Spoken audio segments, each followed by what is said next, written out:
विरोधी पक्षनेत्यांनी नेहमी अभ्यास करून बोललं पाहिजे। बातमी आली म्हणून लगेच माहिती न घेता बोलायचं आणि महाराष्ट्राची बदनामी करायची हे आता बंद केलं पाहिजे।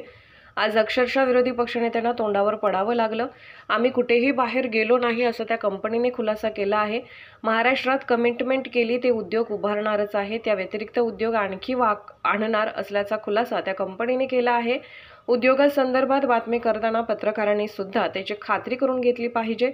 अशा पद्धतीचं वक्तव्य केल्यानंतर किमान त्या कंपनीशी खात्री करून घ्यावी, यामुळे महाराष्ट्राची बदनामी होते। यातून विरोधी पक्षनेते यातून बोध घेतील असं मला वाटतं। पंतप्रधान नरेंद्र मोदी यापूर्वी सुद्धा दौऱ्यावर आले आहेत। विश्वकर्मा ही अतिशय सुंदर योजना आहे। सगळ्या लाभार्थ्यांचं एक प्रकारचं संमेलन वर्ध्यात होत आहे। यानंतर सुद्धा अनेक दौरे महाराष्ट्र पंतप्रधान नरेंद्र मोदी यांचे पाहायला मिळतील। महाराष्ट्राच्या बाहेर गेली असा आरोप केला जात होता। विरोधी पक्षनेत्यांनी सुद्धा आरोप केला होता की कंपनी गुजरातला जात आहे, त्या कंपनीने खुलासा केला ते कुठेही जात नाही। विरोधी पक्षनेत्यांनी नेहमी अभ्यास करून बोललं पाहिजे।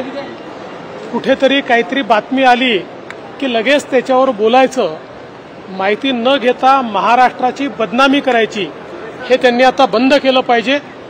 आज अक्षरशः त्यांना तोंडावर पडावं लागलं, कारण जी कंपनी बाहेर गेली त्यांनी सांगितलं त्या कंपनीने खुलासा केलाय की आम्ही कुठेही बाहेर गेलो ना, गुजरातमध्ये आमचा एक्झिस्टिंग प्लांट आहे आणि महाराष्ट्रात ज्या कमिटमेंट केलेल्या आहेत त्या तर आम्ही पूर्ण करतोच आहेत, पण ॲडिशनल देखील गुंतवणूक आम्ही महाराष्ट्रात करतो आहोत, हे रिन्यू कंपनीने स्वतः या ठिकाणी सांगितलेलं आहे।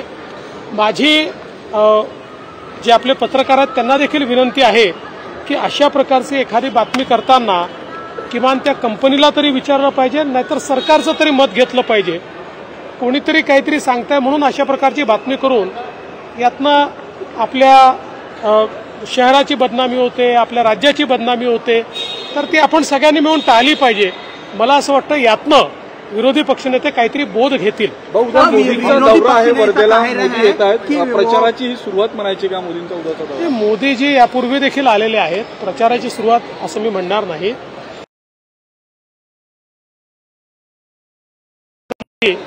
आणि त्याचे आज अनेक लाभार्थी आहेत, त्या सगळ्या लाभार्थ्यांचं एक प्रकारचं संमेलन आहे।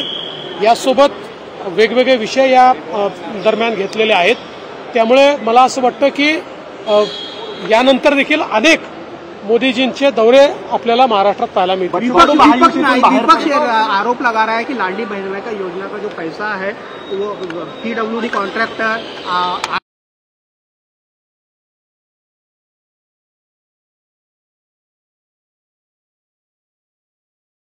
पढ़ाई करता है, न बजट जानता है, पैसा कैसा आता है, पैसा कैसा जाता है, इनको कुछ पता नहीं है, ये सिर्फ आरोप लगाना जानते हैं। हमने लाडली बहन योजना को लगने वाला सारा पैसा बजट में अलग से रखा है और इसके लिए किसी योजना के साथ कॉम्प्रोमाइज नहीं किया।